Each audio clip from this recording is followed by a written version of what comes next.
പ്രേമം എന്ന ഹിറ്റ് ചിത്രത്തിലൂടെ മലയാളികളുടെ ഇഷ്ടതാരമായി മാറിയ നടിയാണ് സായ് പല്ലവി. മലയാളത്തിൽ നിന്ന് തെന്നിന്ത്യയിലേക്ക് കൂടുമാറിയ അവർ പലപ്പോഴും പല തരത്തിലുമുള്ള വിവാദങ്ങളിലും പെട്ടിട്ടുണ്ട്. പലപ്പോഴും എടുത്തിട്ടുള്ള നിലപാടുകളുടെ പേരിലാണ് സായ് പല്ലവി പഴി കേൾക്കേണ്ടി വന്നതെന്നും ശ്രദ്ധേയമാണ്. ഇപ്പോഴിതാ വീണ്ടും മറ്റൊരു വേറിട്ട നിലപാടിലൂടെയാണ് സായ് പല്ലവി വീണ്ടും വാർത്തകളിൽ നിറഞ്ഞിരിക്കുന്നു. ചിത്രം പരാജയപ്പെട്ടതിനാൽ അഭിനയിച്ചതിന്റെ പ്രതിഫലം വാങ്ങാതെ മാതൃകയായിരിക്കുകയാണ് സായ് പല്ലവി.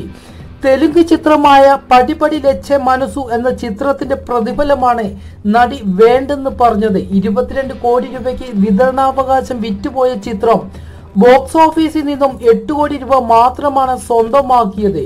ഇതോടെ വിതരണക്കാർക്കും നിർമ്മാതാക്കൾക്കും വൻ നഷ്ടം സംഭവിച്ചു. ചിത്രത്തിൽ അഭിനയിക്കാൻ എത്തുമ്പോൾ മുൻകൂറായി താരം കുറച്ചു പണം കൈപ്പറ്റിയിരുന്നു. എന്നാൽ ബാക്കി തുകയുമായി നിർമ്മാതാക്കൾ കാണാൻ എത്തിയപ്പോഴാണ് സായ് ആ പണം വേണ്ടെന്ന് വ്യക്തമാക്കിയത്. 40 ലക്ഷത്തോളം രൂപയാണ് സായ് വേണ്ടെന്ന് വെച്ചതെന്നാണ് റിപ്പോർട്ടുകൾ.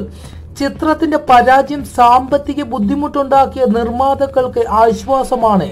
താരത്തിന്റെ തീരുമാനത്തെ പ്രശംസിച്ച് മറ്റു നിർമ്മാതാക്കളും രംഗത്തെത്തിയിട്ടുണ്ട്.